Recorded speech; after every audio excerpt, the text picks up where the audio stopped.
Welcome to the show. We have UFC 252. These are going to be the predictions for a couple of the fights on the main card, and but mainly we're going to talk about the main event. I think there's so much to talk about here. We had a really good fight in the first fight, an even better fight in the second fight. One of my favorite heavyweight fights ever, probably one of my favorite fights ever. And two of my favorite fighters, DC probably being my favorite MMA fighter. So yeah, it's going to be hard to watch. But having said that, you couldn't ask for him to fight someone better. It's not like when he fought John Jones, when it really hurt when he lost to Jones, especially the second time, especially amongst all the controversy, all the steroids, USADA infractions, all that stuff. It was a tougher pill to swallow. But at least if you lose to Stipe, lose to a good guy, also a great fighter.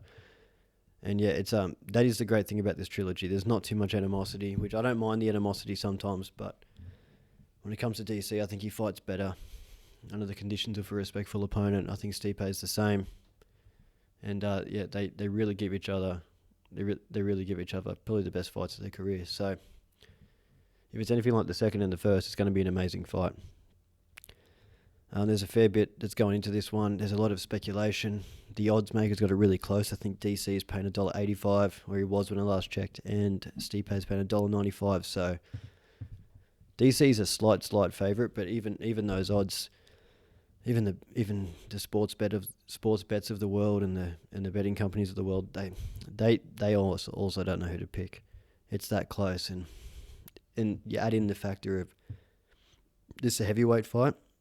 I mean, that is a rule I've had previously betting, because I've been stung way too many times, is that I try not to bet on heavyweights, try not to even make predictions on heavyweights. So yeah, I'm really putting it out there on this one. It's probably going to blow up in my face, but we'll see. I have made a lot of mistakes betting before. I had some great multis going, by the way. Had some really good multis that have just fallen apart last second by a heavyweight fight, like Travis Brown, Andrei Arlovsky. Like, I know everyone now is probably familiar with the ghost of Travis Brown, but the Travis Brown that was surging, that was coming up, and they gave him Arlovsky, I thought, oh, this is a sure thing. Arlovsky's always crafty. He's always got power, but I thought the way Travis Brown had been looking, they was going to tear that up. Ruined my whole multi. Could have had a fair bit more money than I have now, and it was all gone. And then a couple of times since then, yeah, heavyweights have that ability to burn you. They burn you hard. Like it's so unpredictable. All it takes is one flick of the wrist, and next thing you know, someone's knocked out. So it's a scary division. Hard to make predictions, but at least with these fights, it may be easy to make a prediction on DC Stipe. It's more of a skill-based fight. They don't exactly. I know Stipe's hit a lot of people with one-shot power, and knocked them out, but generally they have to warm it up for a couple first. So I feel like it's not. The risks aren't there as much making predictions of this fight as there are with other heavyweight fights. So, don't know if everyone's gone back. I went back, had a look at the first two fights. Wasn't heaps you could get from the first one. The main thing was that, DC came in at 246 pounds, which is the heaviest of the trilogy that he's ever come in, and that really worked in his favour. I feel like that gave him that extra punching power. I heard he was, they always say this, but there was talk like he was dropping people in training, and I believe it. Like the way he was hitting in that fight, he definitely had a lot more power on his shots than in the second fight. Had that great strategy of the tie-up, then going to the underhook, swinging him around into the right hand. It was a really, really great strategy there, and it worked great, obviously. Got him the title. Just on that point, I was really surprised when DC didn't go back to that for the second fight.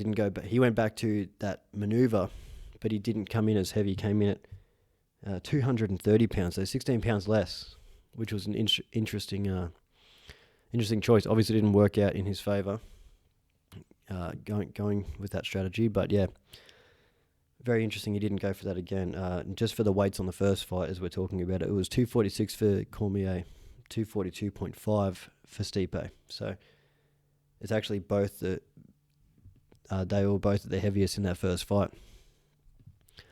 So you watch that one again, not a whole lot you could gain from it. You could gain that, as we already know, DC is the faster guy. Stipe had DC in a bit of trouble up against the fence with his 1-2s of his straight punches. DC was having a bit of trouble with them. Was able to get in close, get the tie up, wrap around, right hook, or overhand right, I guess. Kind of like a corkscrew kind of right hands, much like how TJ kind of gets inside the guard like that. Really well placed punch, really great strategy. Got him the title. Great win there. And then the second fight though is where all the main questions come in. So the weights on that fight were 230 for DC and 236 for Stipe. So both lighter than the first fight, which I guess kind of makes sense for Stipe. He wanted to maneuver more, move around more, be able to circle out, be in and out of his movement. But it's funny because while that may be in the strategy, that didn't really happen until around round 4, the round he won the fight. And DC was lighter, which again, interesting choice.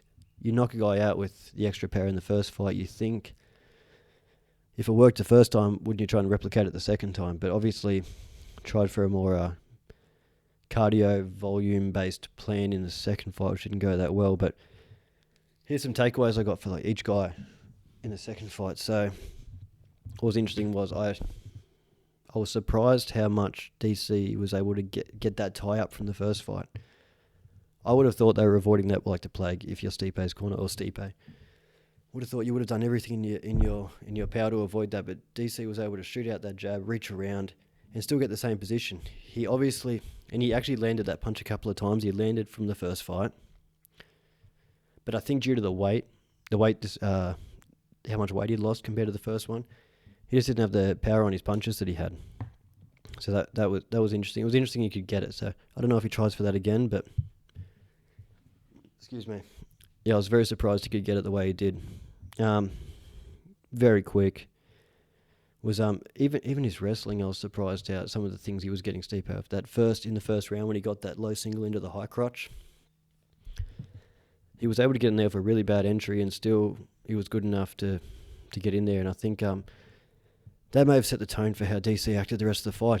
If you remember, he fought really disdainfully, like just walked down, hands down, no respect for Stipe's power, no respect for what's coming back at him. And I think he's having so much success with the striking and with the wrestling, and it was kind of subpar the way he was going for these things. I think that just fueled the fire in terms of how little respect he had for Stipe. Leg kicks worked really well in that fight. DC early, while he was disdainful and probably wasn't at his regular standard, his jabs, his leg kicks, his overhands, his head movement was really good, but it obviously drained him. When you fight with, like DC says, when you fight with big actions, when you're in, out, up, down, as we all know, anyone who's trained or anyone who's even worked out, you know how hard those herky-jerky movements are, how much they can drain you. And then now moving over to what Stipe did, one thing I didn't notice until I watched it again was how effective the knees to the body were. Every time a lot of times when DC came in, he was able to fire up the knee to the body. It was actually surprised he didn't do it more, and I noticed when they were in that close range, not exactly mid-range, in between mid and close range, DC would jab and duck down, and the knee was always right there, and I think Stipe nearly got him, missed it once, and didn't go to it again. Also, what I noticed was how reactive Stipe was in terms of his striking. So he would be able to throw a 1 or 2 and sometimes land them, but he would always wait on DC to strike. He would take a jab straight, or take a left hook and then throw 1-2. He'd never be the aggressor, he'd never initiate. And he was on the back foot a lot, which I think sets up a lot of DC's wrestling. It also pushed him back and set up DC's offense and was able to dictate the pace for most of the fight. Yeah. Again, it worked because DC exerted himself, but it's not exactly how you want to win fights. You don't want to... It wasn't exactly this, but you don't want to Homer Simpson your way to a fight that the guy gets so tired of punching you that you eventually beat him. So I don't think Stipe wants to do that again. The way he's talking, he wants to move his head more.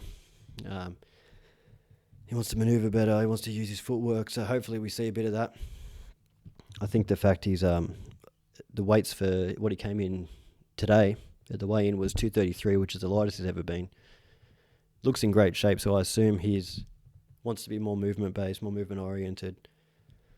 And yet, if you were to have a strategy for him, I think that would be the best thing you could do. So hopefully he can assert if he wants to win, which he obviously does. He obviously needs to assert his pressure more, not take one to give one, Hopefully get his head off the centre line a bit. And those knees at the bodies, I feel like, are going to be a really good strategy. That's something he did really well, which I didn't notice until watching it a couple of times. He was very inactive early, so yeah, hopefully he can turn it up. Really started to turn it up 2 and 3, into 3, and then definitely into 4 the round he won by TKO.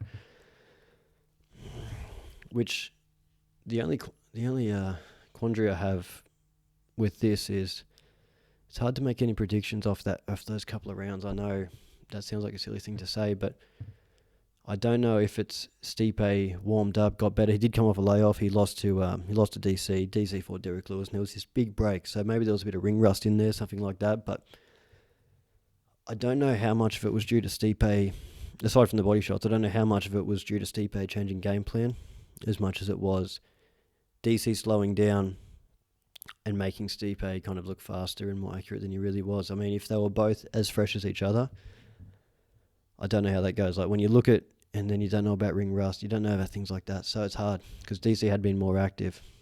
But I had heard he had a really bad training camp for that fight. His back was still playing up after that back surgery. So there's so many questions. There's so many things you don't know in a fight of this magnitude and at this high level, especially of older guys towards the end of their career. There's a lot of intangibles and a lot of tangible factors that we just don't know as fans. So yeah, it's really hard for me to make a prediction on this one. What else was interesting too was the fact he was able to get DC down, which I feel like if DC is fresh, he just can't get that. To me, if you take all the other factors out, if we just go off what we saw, rounds 1 and 2 when DC was fresh, DC was superior in the wrestling and the striking, the movement, the head movement, footwork, strategy, imposing his will. Whatever he wanted to do, he basically could do unimpeded, completely unimpeded, nearly completely unimpeded. I'd say he got off about 85% of what he wanted to do, which is pretty amazing, especially against a guy as great as Stipe.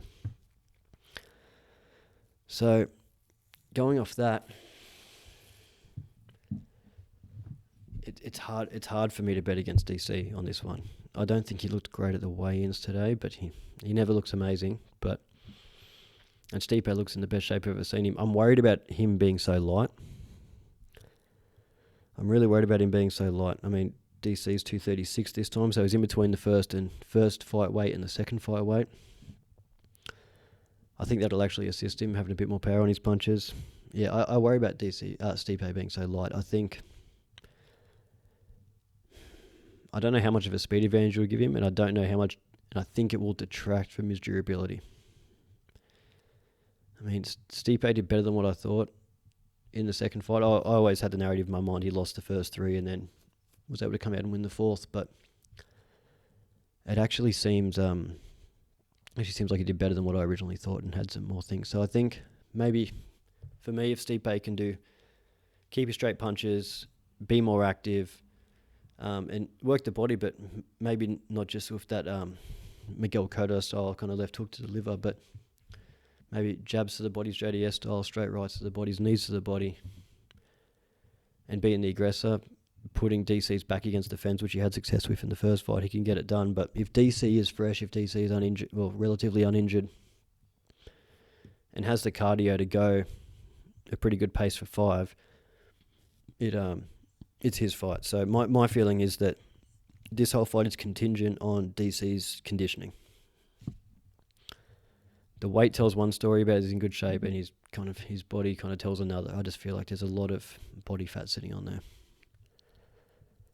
But if I have to go off what I've seen, this is a really, really tough pick. Don't go to sports bet with this one. My other picks, from what I remember, they were pretty good. But these ones, this whole card, tough card to pick. But if DC's fresh, if DC is training like it's his last fight, which I hope he is, it could be Stipe's last fight too, but I think if DC's training the way he says he is, if his training camp for the second fight was as bad as what he said, yeah, I'm gonna go DC. I'm gonna go DC, and that felt wrong to say. Something's telling me maybe not, but on this one, I'm gonna go DC. And if I keep talking about it, I'm gonna change my mind. So I'm gonna move on. Okay, so next we've got Sean O'Malley, 12 wins, 0 losses. Had a layoff He's been back for a couple of fights. Had a big layoff due to a USADA infraction. I don't think that was anything. Maybe it was I'm not quite sure what that was. Or did they not? Sorry about this, guys. I'm just thought I'd check this before I continue. Out of competition urine sample. Osterin in the urine sample. What Tom Lawler got 2 years for. It was treated as a single violation because the estimated concentration of Osterin in the urine samples was consistent with the ingestion prior to August 29, 2019.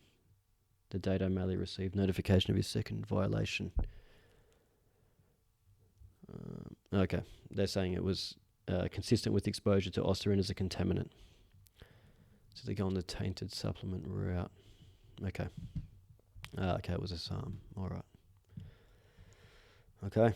So anyway, had the long layoff, came back. I think he's had 2 fights since then, and Marlon Vera 15-5, who basically, from what I recall, is on a 6-fight win streak. I mean, I know he lost his last fight, but we all know he didn't really. That great fight against Song Yadong, which was great, really good. So who do we have?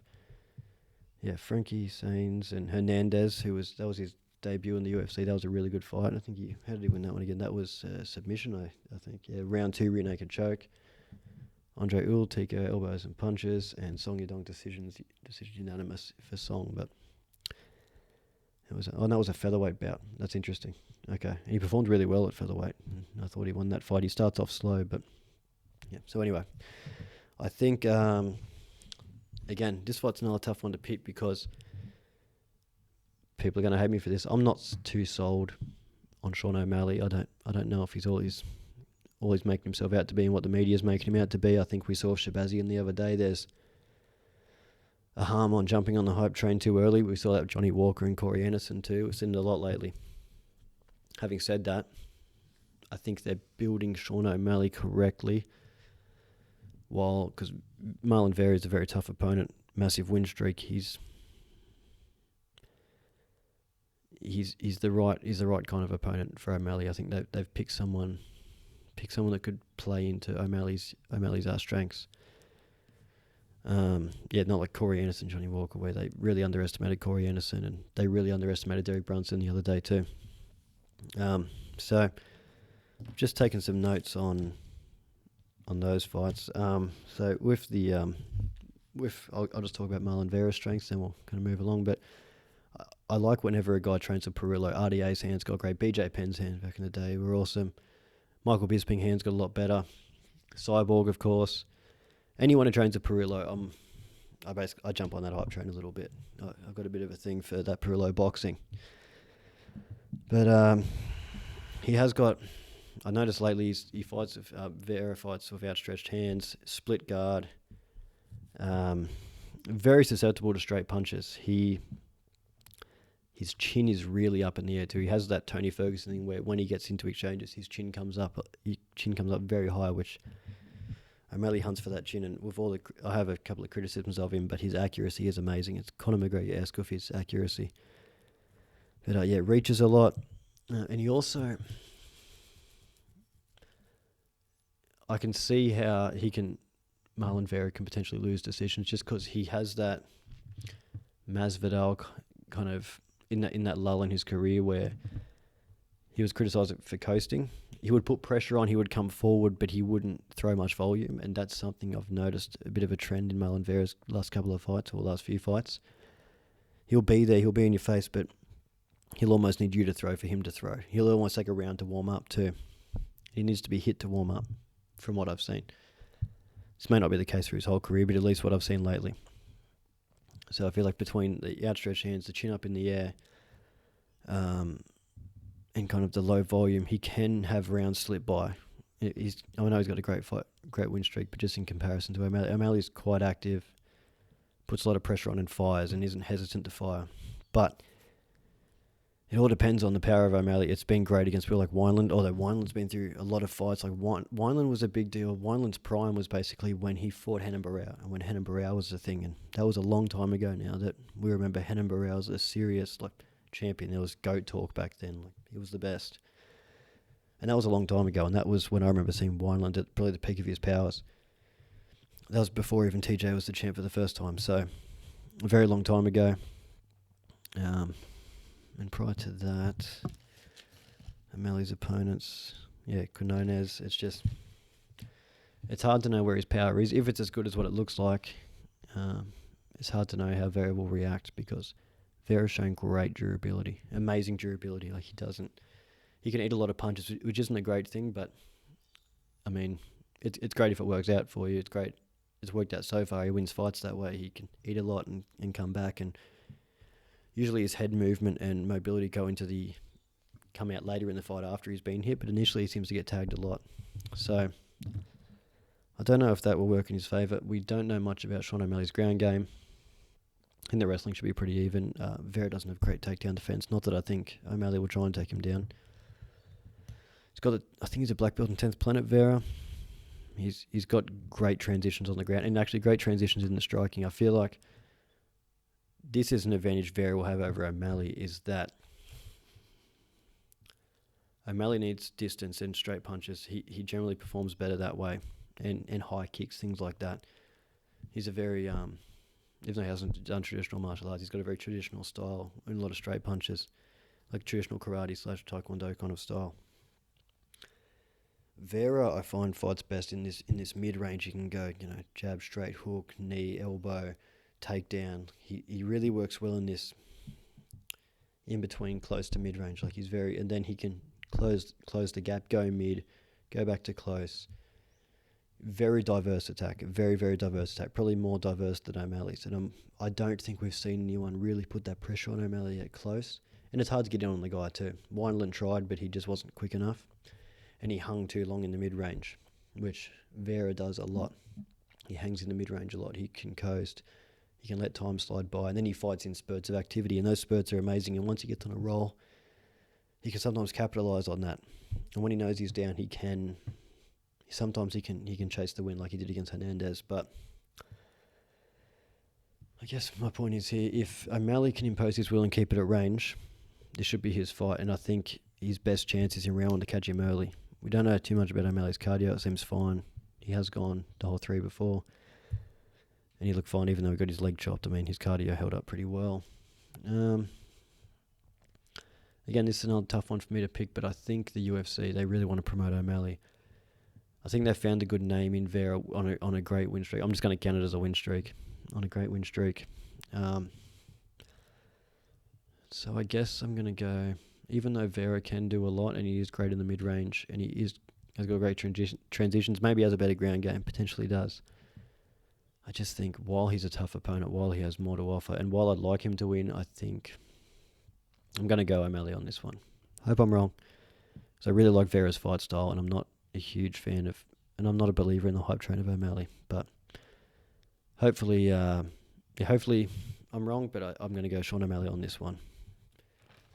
And just quickly, okay, I'm just going to do one more fight. We'll talk about Rosenstruik versus Dos Santos. Again, heavyweight fights, tough to pick. We've got an aging veteran, but who looks better than ever, by the way. You've seen that guy on Instagram. He looks ripped, looks shredded, and I saw him in the embedded on the last one just today. Looks faster than he probably has ever looked. Great flexibility. He's throwing out some great kicks. Really good in and out movement, so it's going to be interesting to see. Rosenstruik, it's really hard to know how good that guy is. If I go over his last few fights here, I mean, we had Alan Crowder, which was a 9-second KO, literally jabs the guy, and then finishes him with a TKO. That's, even a heavyweight, you don't see that. And so really get nothing for that fight, aside from the fact that Rosenstruik's got great power. Okay? And then you have Orlovsky after that. So he comes in, step back. I guess it was kind of a check hook. He stepped back, left hook, dropped him, fight over. I think, how far was this one in Orlovsky? Yeah, something like 10, 11 seconds, something like that. Maybe more, 15. No more than that, though. Then we had the Overeem fight. where he basically got boxed up the whole time. I think he basically had a somewhat non-existent ground game. I think when you saw he was inside control and he was kind of making white belt level mistakes. He could have been. It was more that over him didn't capitalise on it, not so much that he had great defence. He was able to get up to his... No, he wasn't even able to get up to his feet early. And then he was a Hail Mary jumping, like Julio Cesar Chavez style jumping right hook. And they got him the win. But even then, that stoppage is quite questionable. I mean, yes, I'm glad it was stopped. If you look at that lip, you look at the damage, but it didn't have to be stopped. There was time left. I think he kind of initiated the stoppage of the walk-off KO, of the walk-off after knocking him down. But, I mean, Overeem very much could have won that fight. But let's just say the result is what it is. So we've had 2 fights where he's won within 20 seconds. And then we've had a fight where he got beaten from pillar to post and controlled on the ground and finished with a Hail Mary, leaping right hand. So far we know he's got power. One was an aging fighter and one was a fighting Crowder who's no longer in the UFC. Then we have Overeem. Obviously had better striking, better ground game, but got caught. Then we go to the Ngannou fight, and I personally can't take much out of an Ngannou fight because, except for Stipe or DC, I expect him to basically finish anyone. So I can't get much out of that. He's got Rosenstruck's got good kickboxing, doesn't move his head too much, gets hit a lot, can engage, has got great power, but it's hard to know what we've got with him. But it does seem slightly rudimentary, and he has been put in the UFC pretty early into his career. I don't think he's had that many fights in comparison to a lot of other fighters. He's 10-1 compared to JDS's 21-7. Now, experience is not always a good thing. Experience usually equates to damage too, so can go badly. But I feel like Junior Dos Santos is a little bit rejuvenated. He's had a what's he got? A 3-fight win streak prior to the... No, this is actually after the Ngannou loss, yes. Let me double check that. That doesn't sound right. Where's this? Where's the fight record? It just doesn't seem that long ago. Mixed martial arts record. Yes, no, I was wrong. So he did have a 3. So he lost to Stipe in the title match at 211. Beat Ivanov by decision. TKO'd Tai Tuivasa. TKO'd Derek Lewis. Lost to Francis Ngannou, which again I'm not even really going to count because it's just everyone who isn't completely on their game is going to lose to Ngannou basically. Curtis Blades, the TKO to Curtis Blades is a kind of distressing one because Curtis Blades isn't the best striker, but I understand that the takedown threat and the conditioning Curtis Blades has will take away from your striking game, especially if you're afraid of that takedown. And JDS probably having those PTSD flashbacks to Kane getting controlled by a wrestler up against the fence. So yeah, I understand why he didn't perform at his best in that one, and he actually eventually got TKO'd. So basically, when I say JDS, though, he's fixed up. Even in those fights, even the ones he lost, though, he did show some improvements. His jabs to the body is still there. His boxing's still there. Not the same speed, not the same diversity, not even the same power. But he definitely did show shades of his former self. And I did like that in the Curtis Blades fight, instead of going directly back, he would circle out. He'd finally circle off the cage. He started rectifying those mistakes that were always working against him in his career. Everybody seemed to fight him post Kane knew that if you pushed him up against the fence, he couldn't get off it, and that's how Stipe caught him in their second match too. So I think the chin's always going to be a bit of a thing, but for him, but I think that might just be heavyweight, not so much JDS. He seemed quite nervous in the Ngannou fight, which why wouldn't you be? I'd be, yeah, of course, everyone would be. But yeah, the body punching's still there, the speed's there. I think he looks faster, so I'm going to go just a little bit of footage I've seen, the skills, the experience, and what little we know about Rosenstruck, and we have seen him get outstruck. 3-round fight, so there's less chance of this being based too much on conditioning. So I think that I think JDS just got too much skill. He's rectified the old mistakes. I'm not saying he's going to go on a title run, but I think even a lesser JDS than what I think we're going to get should be able to beat a guy like Rosenstruik. All right, so yeah, that's my final picks. We have DC, O'Malley, and JDS. And I could be wrong on all three, so definitely don't go to the bank of this one. My other ones, yeah. My prior ones you could have. Probably not this one. So we'll see how we go. Hopefully we'll be back with a bit more frequency. And everyone, thank you for watching and listening to my predictions. Bye.